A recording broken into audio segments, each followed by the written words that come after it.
Assalamualaikum warahmatullahi wabarakatuh. Alhamdulillahirabbil alamin wa bihi nasta'inu ala umuri dunya waddin. Wassalatu wassalamu ala asyrafil anbiya'i wa afdalil mursalin sayyidina wa habibina wa maulana Muhammadin wa ala alihi wa sahbihi wa man jahada fi sabilihi wastanna bi sunnatihi wa da'a bi da'watihi wa tarabba bi tarbiyatihi ila yaumiddin. Subhanaka la ilma lana illa ma 'allamtana innaka antal alimul hakim. Allahumma 'allimna ma yanfa'una wanfa'na bima 'allamtana. Rabbana zidna ilman warzuqna fahma.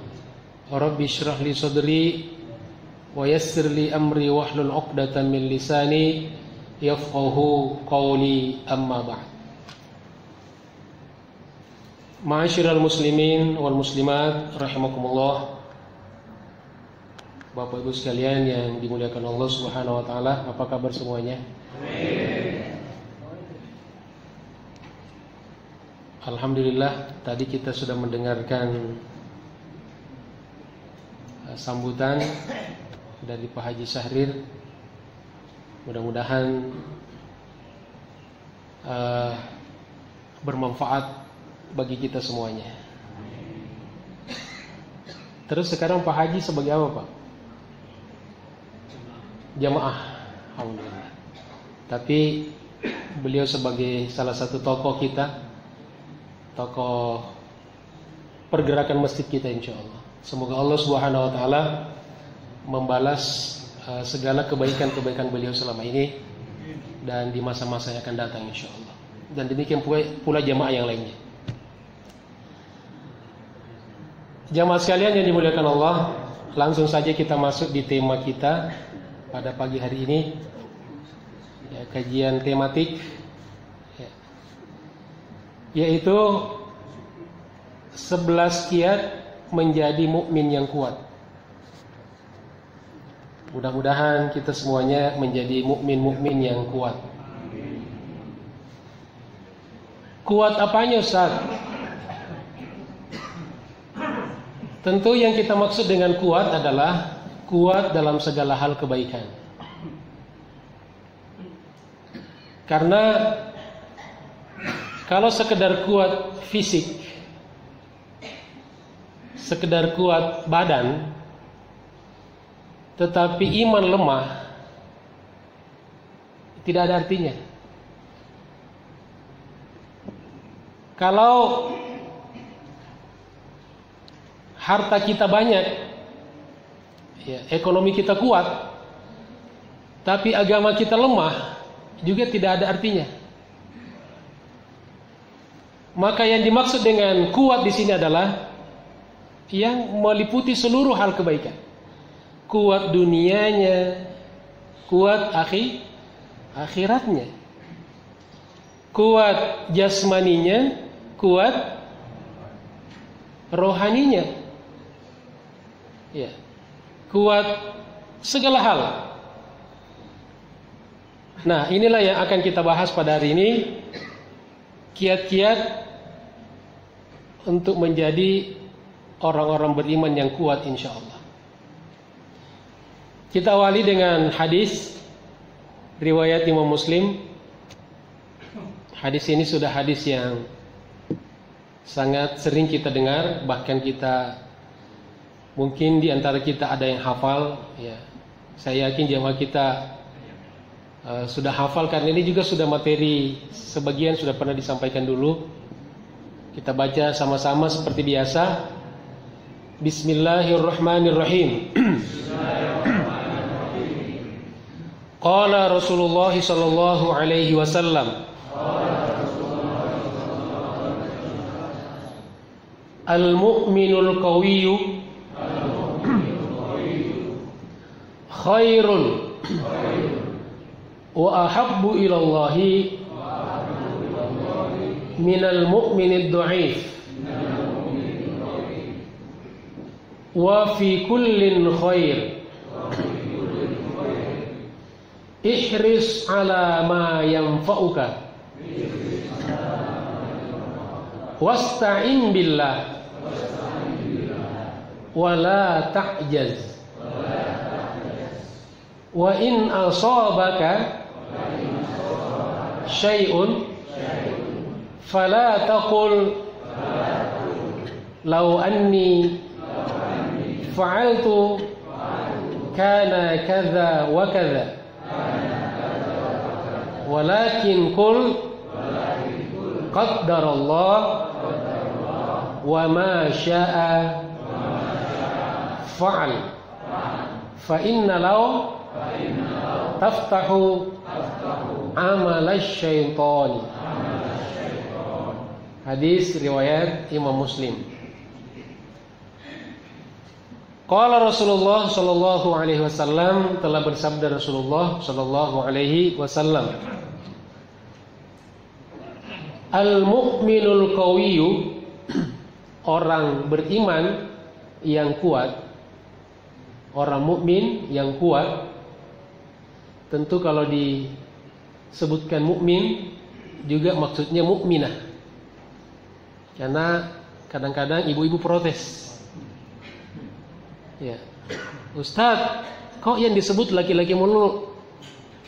Dalam bahasa Arab, kalau disebutkan yang laki-laki sudah terwakili perempuan. Jadi ibu-ibu jangan khawatir. Ya Bu ya. Orang mukmin yang kuat, laki-laki dan perempuan, biar saya meyakinkan lagi ibu-ibu,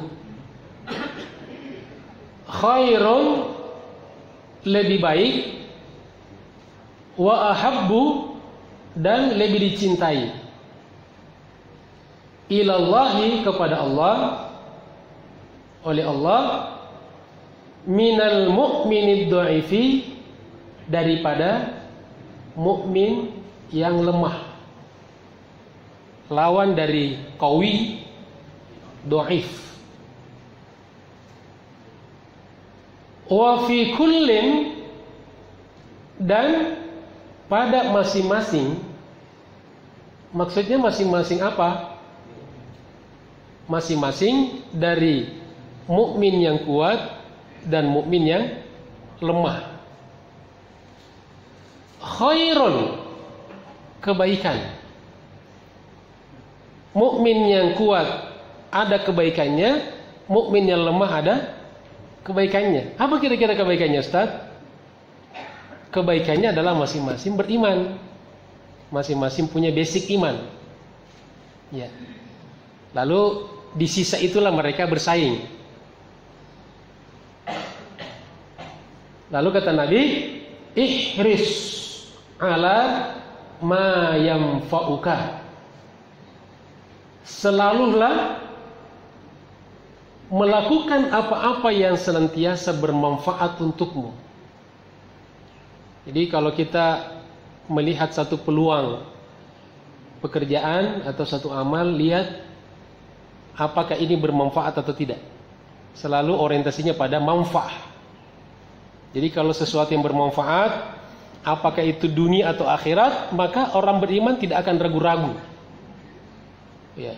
Bahkan ihris, sangat peduli, sangat menginginkan. Wasta'in billah, dan senantiasalah memohon pertolongan kepada Allah.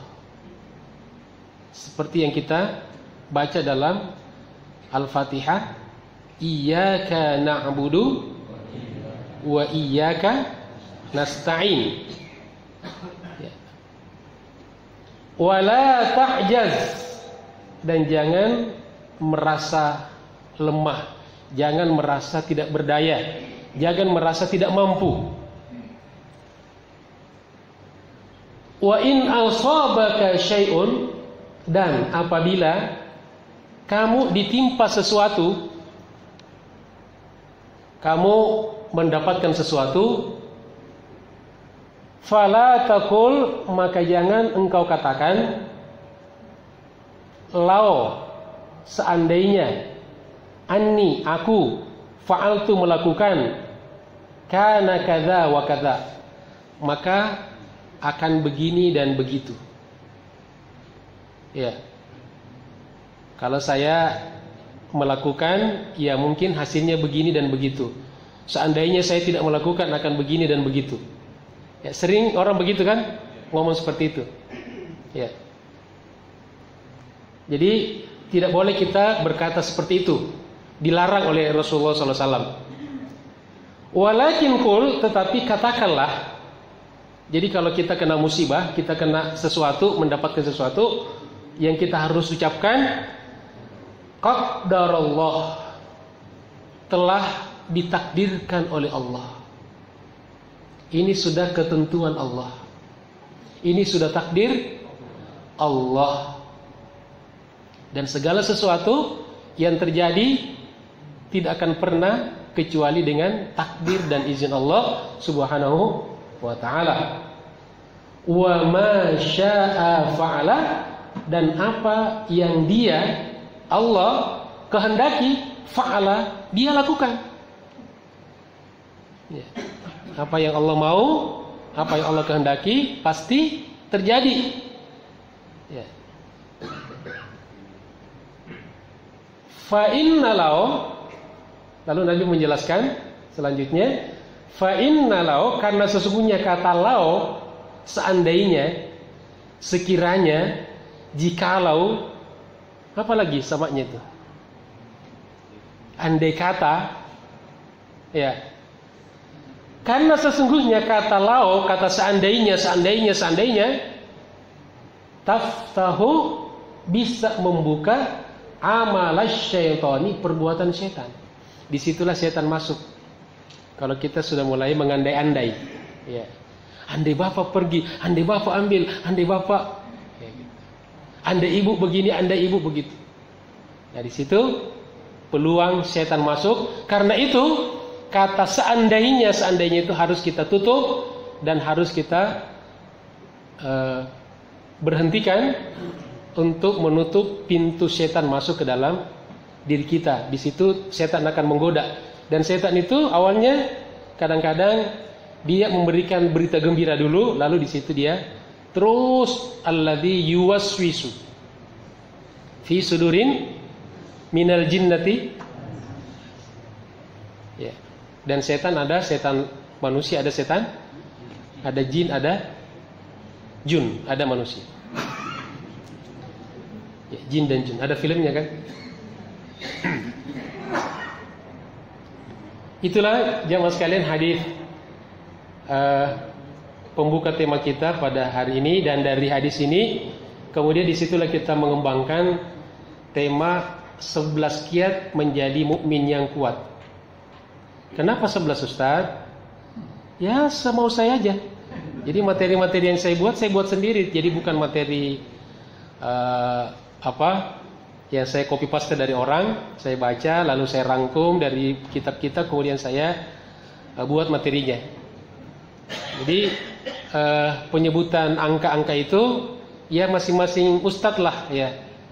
Ada yang nanti kapan-kapan ada yang 15, ada yang 20, silahkan. Berarti dia bacaannya dan waktunya lebih luas. Ada nanti yang cuma 7, ya berarti dia lebih sistematis lagi. Saya 11, kenapa Ustaz? Ya maunya 11. Ya. Tidak ada mistik-mistik, ya, tidak ada rahasia di balik angka itu. Ya, ganjil genap.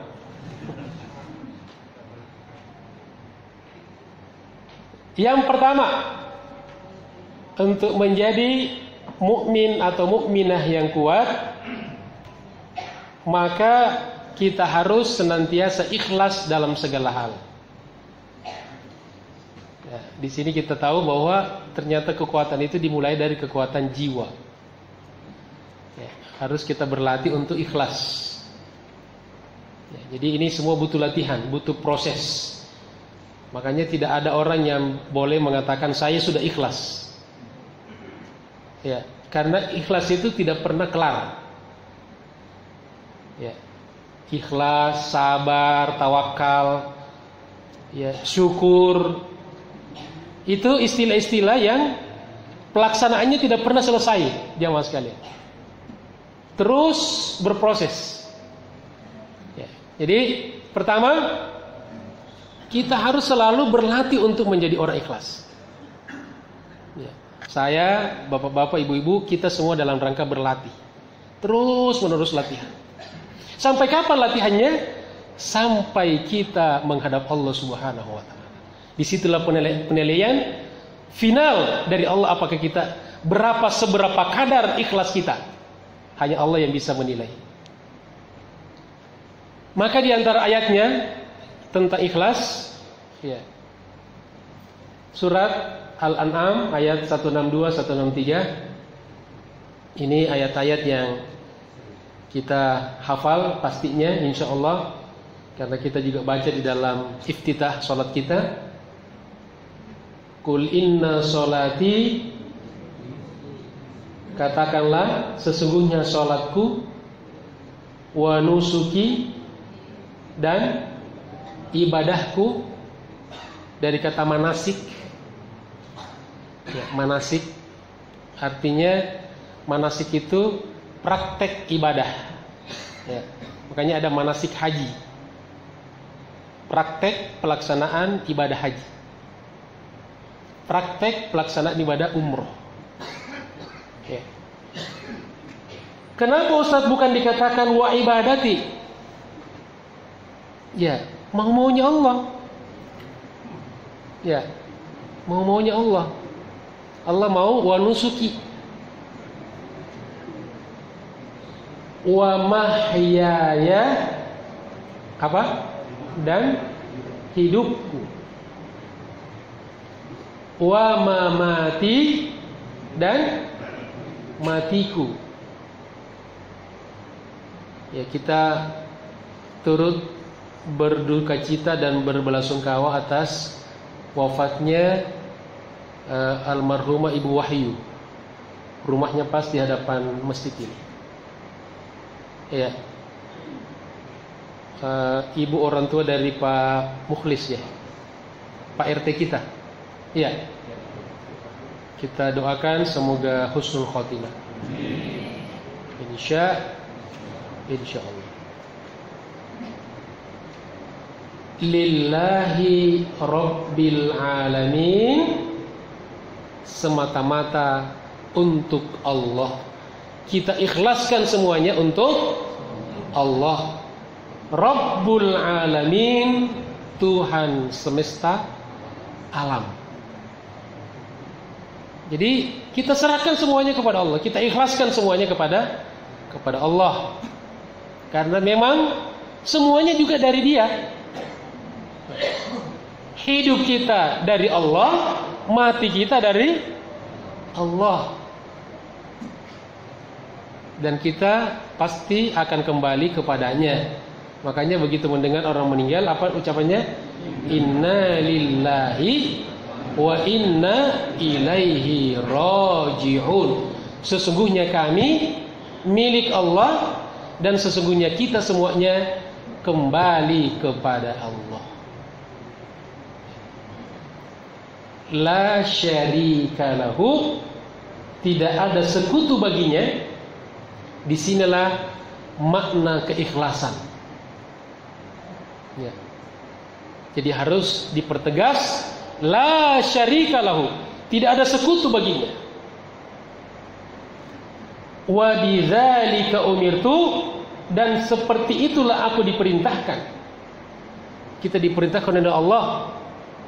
Wa ana awwalul muslimin, dan aku adalah orang beriman, orang muslim yang pertama.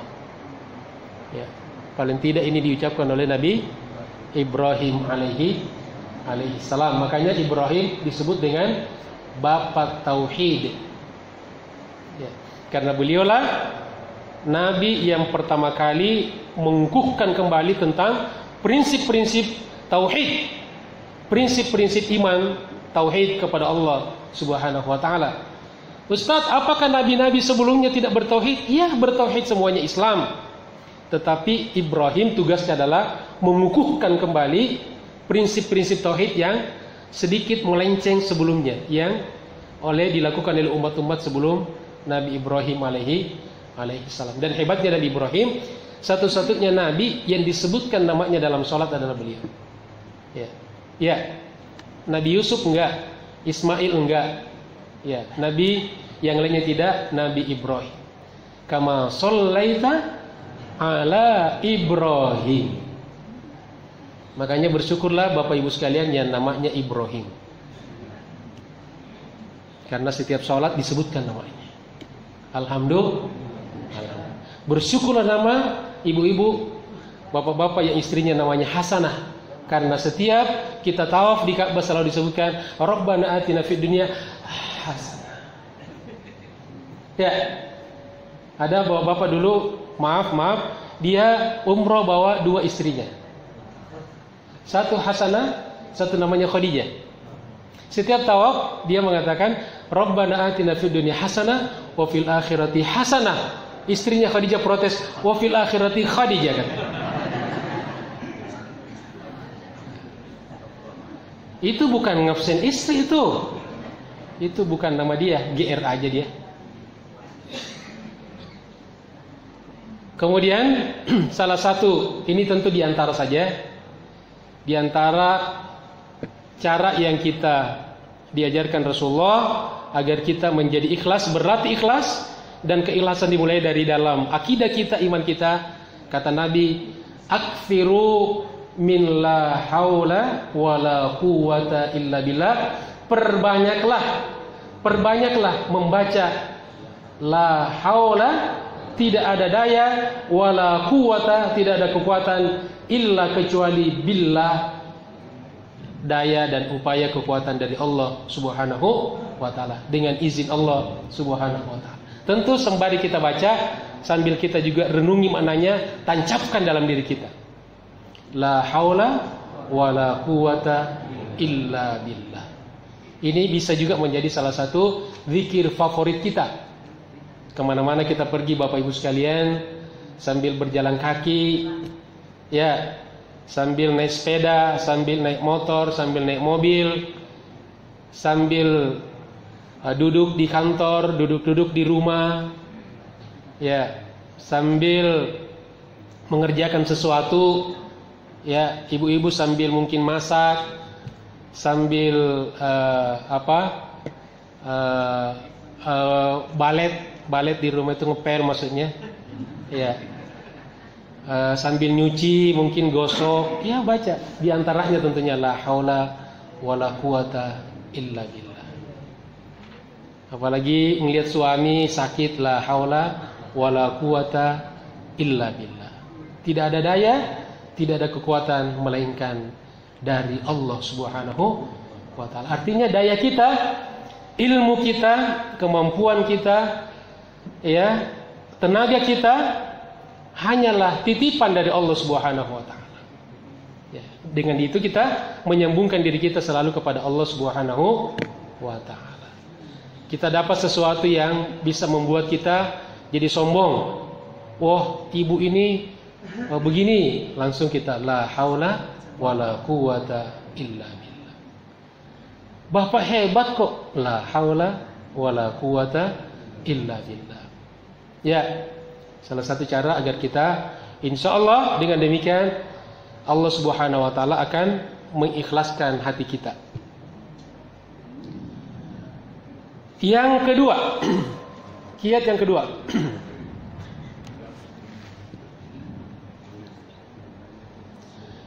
jangan merasa lemah dan tidak mampu.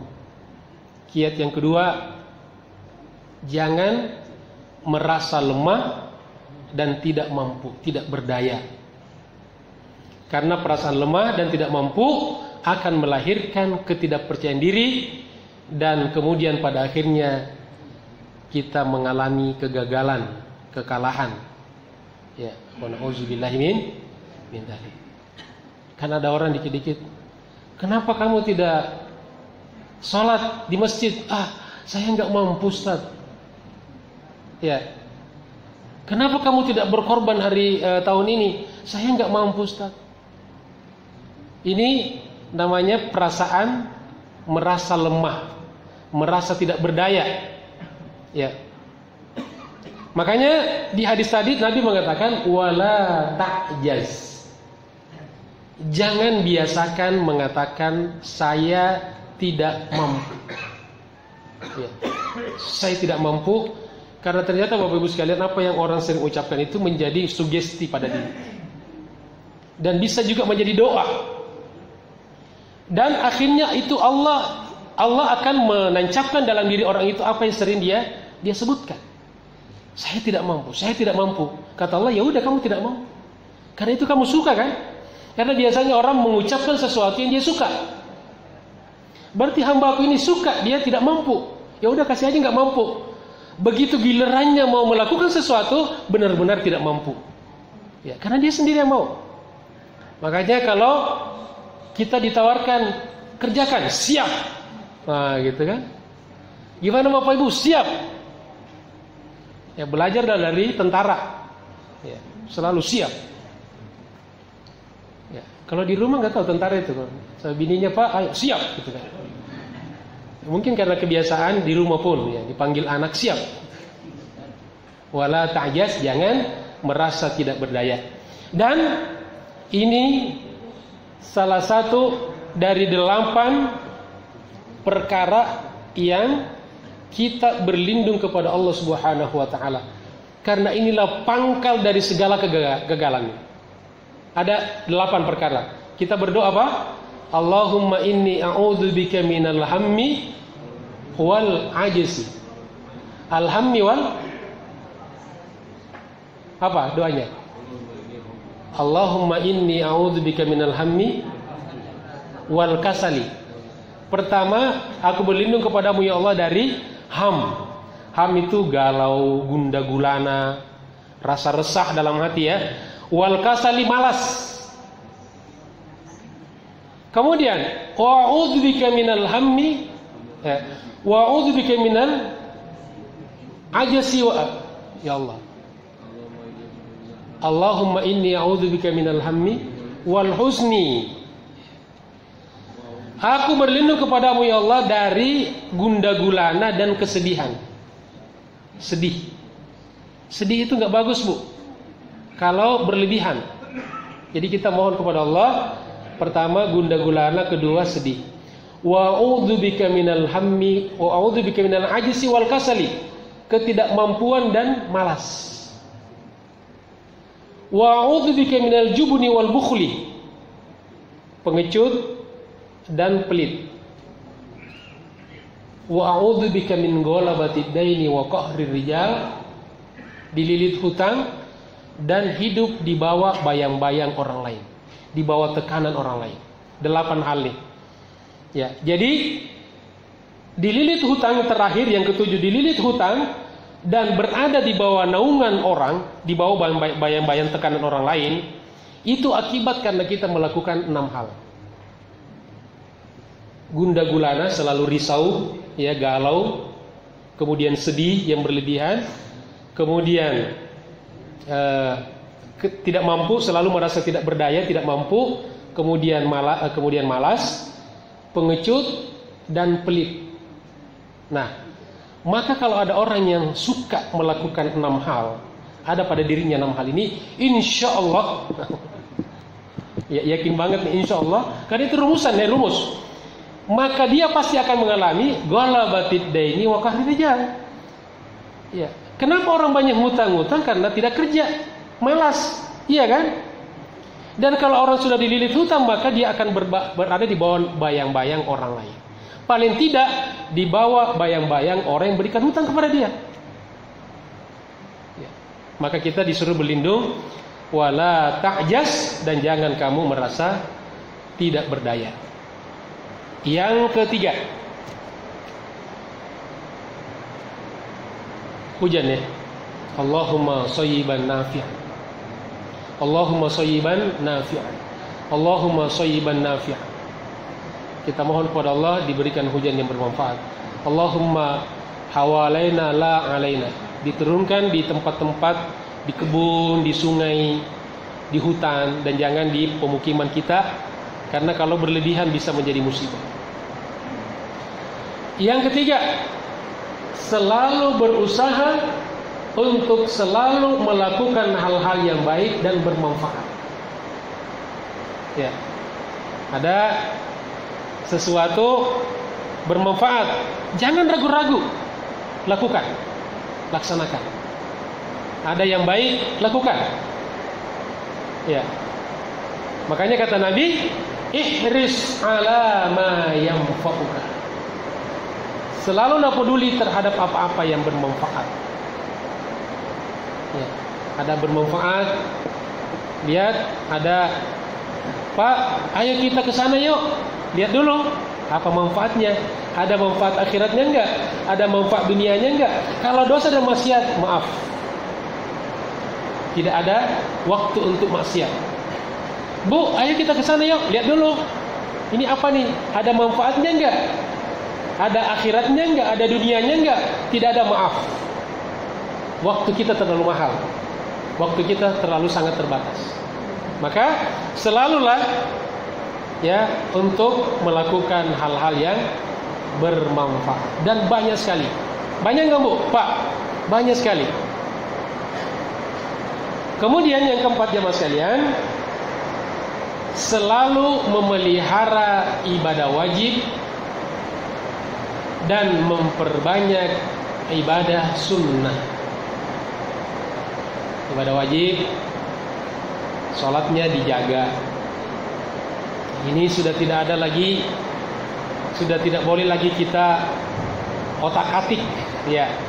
Jadi sholat 5 waktu itu sudah harus mutlak, harus kita jaga. Karena itu pondasi utamanya. Ya.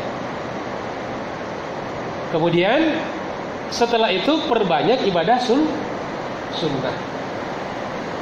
Jadi jangan sampai ada orang yang ibadah sunnah giat tapi ibadah wajibnya kagak. Ada orang rajin qiyamul lail, salat tahajud, salat subuh kagak. Ini nggak benar. Ini nggak benar. Jadi yang wajib kita utamakan, lalu memperbanyak ibadah sunnah. Kalau ibadah wajib nggak bisa diperbanyak. Yang bisa kita perbanyak ibadah sunnah. Seperti qiyamul lail. Qiyamul lail minimal 2 rakaat, Bapak Ibu sekalian. Ya, 2 rakaat. Lebih bagus dikerjakan setelah kita tidur malam. Ya, tidur malam. Namanya tahajud. Kemudian bisa, kalau bisa waktu kita cukup, ambil sampai 8 rakaat. Ya, 2 rakaat salam, bangun lagi 2, bangun 2, bangun 2, selesai. Ustaz, witirnya gimana? Kemudian ditutup dengan witir. Witirnya bisa di akhir qiyamul lail, witirnya bisa di akhir sholat tahajud kita, atau bisa juga sebelum kita tidur. Ya, sebelum tidur itu juga bagus. Jadi witir sebelum tidur, lalu bangunnya nanti setelah kita bangun tinggal qiyamul. Kemudian jangan lagi witir, karena tidak boleh witir 2 kali dalam semalam. Ya. Kemudian zikir. Zikir apa Ustadz yang bagus? Ini saya coba kasih Bapak Ibu amalan nih. Siap?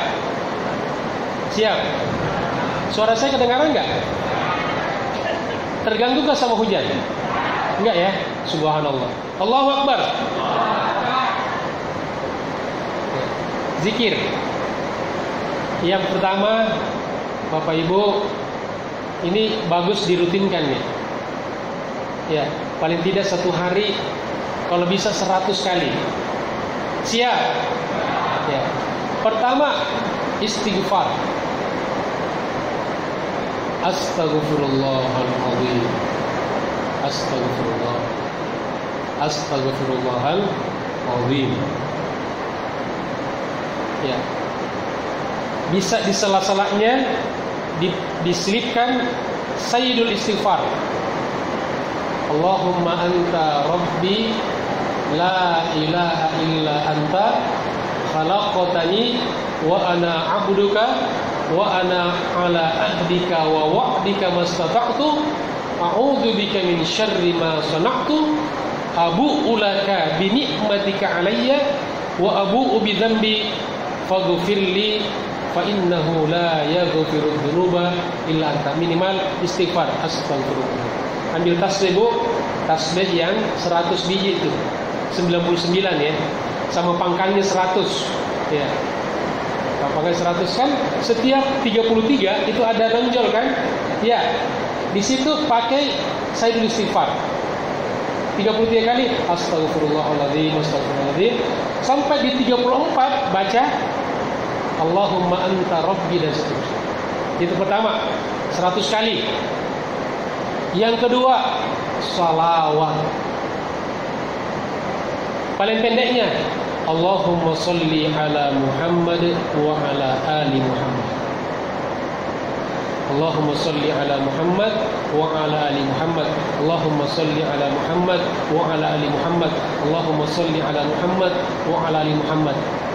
Di setiap pangkal yang panjang itu yang 34 baca Allahumma salli ala Sayyidina Muhammad salatan tunjina biha min jami'il ahwali wal afat wa taqdi lana jami'al hajat wa tutahhiruna biha min jami'is sayiat wa tarfa'una biha indaka a'la darajat wa tuballighuna biha aqsal ghayat min jami'il khairati fil hayati wa ba'dal mamat.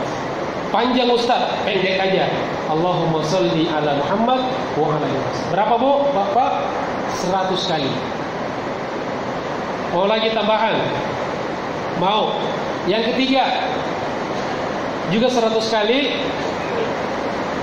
Subhanallahi wa bihamdihi subhanallahil azim. Subhanallahi wa bihamdihi subhanallahil azim. Subhanallahi wa bihamdihi subhanallahil azim. Subhanallahi wa bihamdihi subhanallahil azim. Inilah yang disebutkan Nabi, ringan di lisan tetapi berat di timbangan amal di akhirat. 100 kali. Sudah berapa? 300. Mau lagi? Mau lagi? 4. Baca Rabbi ghfirli wa tubu alayya innaka antat tawwabul ghafur. Rabbi ghfirli wa tubu alayya innaka antat tawwabul ghafur. Rabbi ghfirli wa tubu alayya innaka antat tawwabul ghafur. Mau lagi? 5 aja kita kasih. Silakan Bapak Ibu pilih. Subhanallahi wa bihamdihi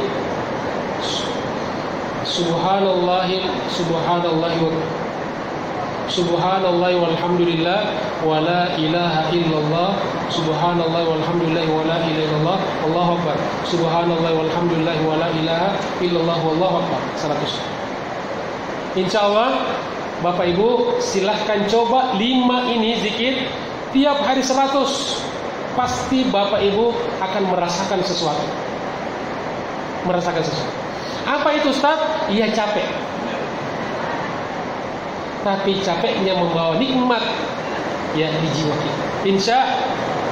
Kemudian yang kelima, selalu berusaha hidup sederhana.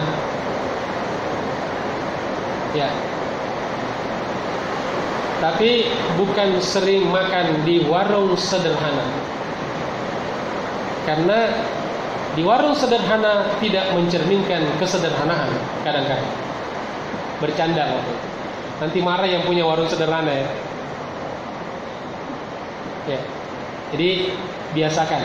Saya dulu Bu, Pak, waktu anak saya yang pertama sekolah di SD IT, Sekolah Islam Terpadu. Di situ banyak anak-anak orang punya tuh. Ya, secara ekonomi dia punya. Tapi begitu ada pertemuan orang tua wali murid, Kita saling nanya nih, berapa kamu kasih jajan anakmu tiap hari? Ada teman wali murid, orang mampu, dia bilang, saya ngasih jajan anak saya tiap hari 2.000 rupiah. Bukan sekarang, beberapa tahun yang lalu. Kira-kira lebih 10 tahun yang lalu lah. Dia bisa, kata dia, saya bisa ngasih 100.000 tiap hari, bisa. Loh, kenapa bapak cuma ngasih 2.000? Saya ingin mendidik anak saya. Jadi ada nilai pendidikan. Dididik sederhana, ya, agar anak itu paham betapa mencari duit itu tidak mudah. Untuk mendapatkan sesuatu, kita orang tuanya harus dengan proses, harus dengan perjuangan. Ya, jangan anak itu disuapin saja, mau apa dikasih, karena tidak mendidik. Ya, ini juga insya Allah akan membuat anak dan kita semuanya menjadi kuat karena terbiasa dalam kesederhanaan. Kemudian yang keenam jamaah sekalian adalah membaca sejarah salafus saleh. Ya, sehingga kita bisa meniru kebiasaan-kebiasaan baik mereka. Ya. Siapa itu salafus saleh ya Ustaz? Adalah semua orang-orang terdahulu yang baik. Salaf itu artinya yang lalu, soleh yang soleh. Jadi guru-guru kita, orang-orang tua kita, ulama-ulama dahulu yang baik, yang soleh, kita ikuti mereka, kita contoh mereka. Bagaimana mereka menjaga rezekinya, bagaimana mereka menjaga kehalalan, ya, kehalalan nafkahnya, bagaimana mereka di malam hari, bagaimana mereka menjaga sholatnya, bagaimana mereka menjaga puasanya, bagaimana mereka mendidik anaknya. Ya, kita contoh mereka, kita tiru mereka. Kemudian yang ketujuh, selalu bertadabbur tentang diri dan alam semesta. Ya. Dan semua alam jagat raya ini Allah ciptakan sebagai media untuk kita selalu bertadabbur. Ini hujan nih. Ya, apa hikmahnya hujan nih? Bisa jadi salah satu alat kita tadabbur. Ya, agar kita tidak takabur. Rupanya kita manusia ini yang hebat katanya, nggak bisa tuh menghalangi hujan. Bisa nggak? Bisa. Gerimis saja kita nggak bisa larang, nggak bisa kita. Belum ada alat sampai sekarang dan sampai hari kiamat yang bisa menahan hujan. Jadi kita lemah. Kemudian dalam diri kita, wa fi anfusikum afala tubsirun. Kalau kita ada kemampuan jalan-jalan, tujuannya salah satunya untuk tadabbur alam. Lihat, ya, ke gunung, ke laut, semua media. Lihat, kita mandang ke langit, lihat langit, masya Allah. Jadi kita teringat kepada Allah. Jadi kalau melihat makhluk, yang pertama kali kita harus ingat adalah ingat sama yang menciptakannya. Kita seringkali cuma sibuk dengan makhluk, tapi lupa kepada sang penciptanya. Nah, bagi yang malas keluar rumah, yang tidak sempat jalan-jalan, tidak sempat ke laut, tidak sempat ke gunung, maka medianya wa fi anfusikum afala tubsirun. Dalam dirimu sendiri. Lihat tubuh kita. Ini semua media yang akan mengingatkan kita kepada kekuasaan Allah Subhanahu wa ta'ala. Ya, bagaimana organ-organ tubuh kita, Bapak Ibu sekalian, bekerja di luar kontrol kita. Dan itu adalah kontrol Allah. Jantung kita bekerja, kita tidak pernah ada intervensi dengan jantung kita. Mata kita berkedip. Pernah nggak Bapak Ibu ngitung berapa kali berkedip mata kita? Cobalah sekali-sekali lah. Ya. Rambut kita, ada yang pernah hitung nggak berapa rambutnya? Dalam diri kita sendiri nggak bisa kita hitung. Pernah nggak kita hitung berapa rambut kita rontok per hari? Ada yang pernah hitung penelitian? Rata-rata 16 helai satu hari rontok. Pernah kita sadari nggak? Makanya makin hari kita makin botak. Ya, saya juga makin hari makin botak, makin berkurang karena tiap hari. Untung Allah cicil 16 tiap hari. Coba kalau satu hari dijambak gitu kan. Sini botak, sini pitak namanya. Ya, mata kita.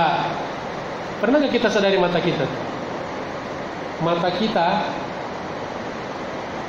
punya kekuatan 567 megapiksel. Kan kamera, istilah kamera ya. MP. Kamera tercanggih sekarang berapa MP? Belum ada sampai 100 ya? Belum. Mata kita 567 MP. Hebat nggak? Itu gratis tuh. Mata kita luar biasa. Maka pakailah nikmat ini untuk melihat kekuasaan Allah Subhanahu wa taala. Kemudian yang ke-8 jemaah sekalian, menuntut ilmu dan menghadiri majelis taklim. Ya. Karena ilmu itulah yang akan menunjukkan kepada kita tentang kadar diri kita, kadar kekuatan dan kemampuan. Ya. Maka jamaah sekalian, ada peluang, ada majelis taklim, hadiri. Ya. Karena ini semua adalah lahan-lahan untuk kita mendapatkan keberkahan dan memperbanyak amal soleh. Insya Allah. Majtama'a qaumun, tidaklah berkumpul suatu kaum fi baitin min buyutillah, di salah satu rumah Allah, masjid. Kita di masjid, illa nazalat alaihi mustakinah, turun ketenangan. Jadi kalau kita hadir majelis taklim, majelis Al-Quran, maka yang pertama akan kita dapatkan adalah as-sakinah. Apa namanya? As-sakinah, ketenangan, kedamaian. Saking damainya, saking tenangnya, sampai tertidur. Tidur itu nikmat Pak Bu. Banyak orang untuk tidur harus mengeluarkan uang jutaan untuk beli obat tidur. Kalau bapak-bapak ibu-ibu ini sebagian di masjid bisa ngantuk, alhamdulillah. Makanya saya tidak pernah mengusik kalau ada yang ngantuk di masjid. Tapi kalau sudah sampai ngorok dan mengeluarkan kuah, itu yang perlu kita tegur. Kemudian yang ke-9,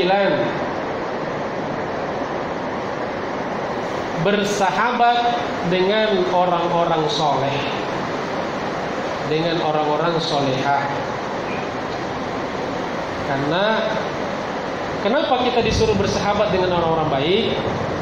Agar kebaikan itu tertular kepada kita. Ya. Kita bersahabat dengan orang-orang baik, orang-orang soleh. Kenapa? Agar kesolehan mereka tertular kepada kita. Kesolehan kita, kebaikan kita, insya Allah pun kalau kita punya, tertular kepada orang lain. Karena pertemanan, ternyata pergaulan itu saling menularkan.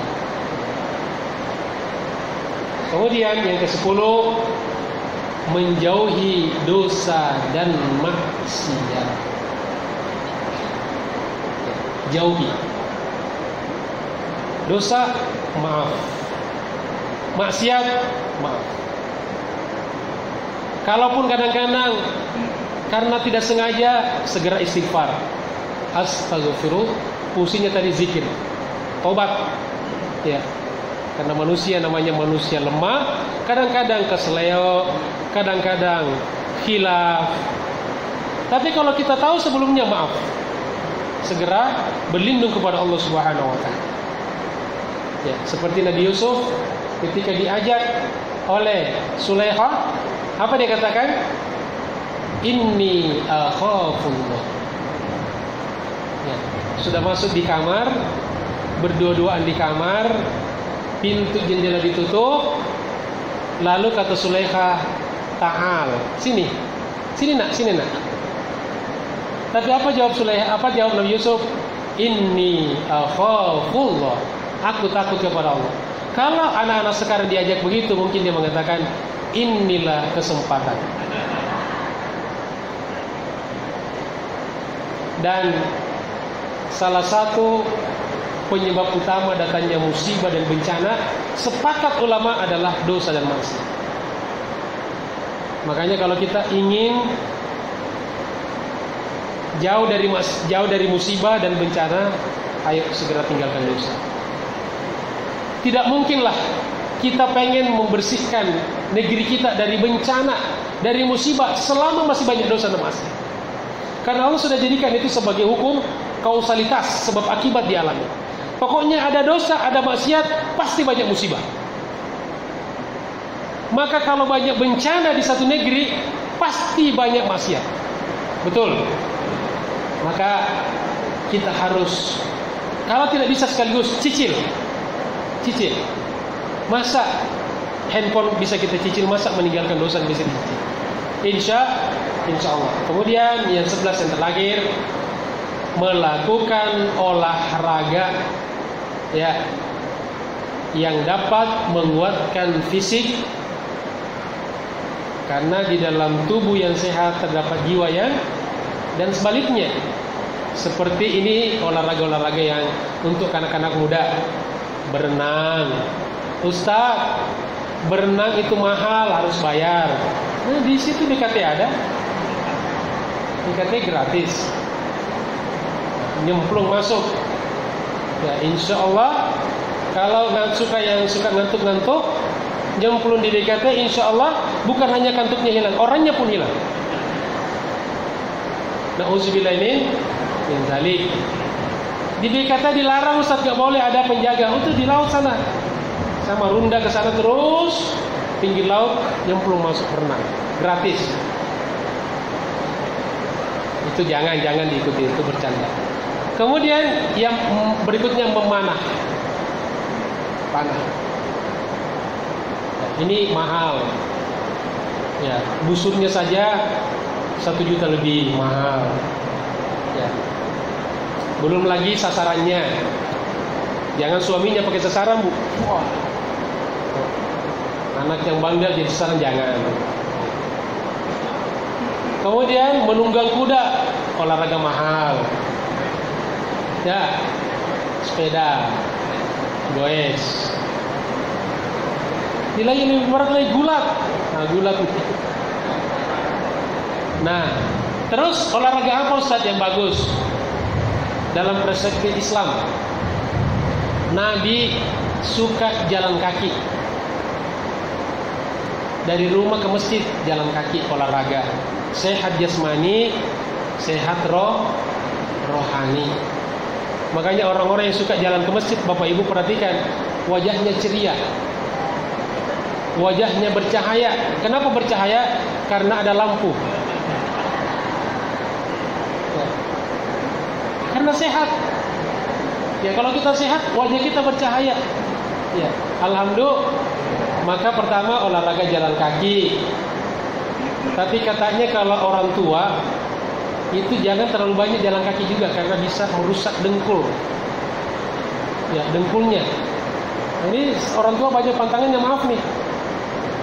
Ya, jadi jangan umur 60-70 tahun olahraganya futsal, patah kakinya. Futsal. Ya, ada orang-orang tertentu yang 80 masih kuat, tapi tidak banyak. Harus terlatih. Ada teman saya usia kemarin 55 tahun masih bisa salto-salto dia. Ustaz Elwan.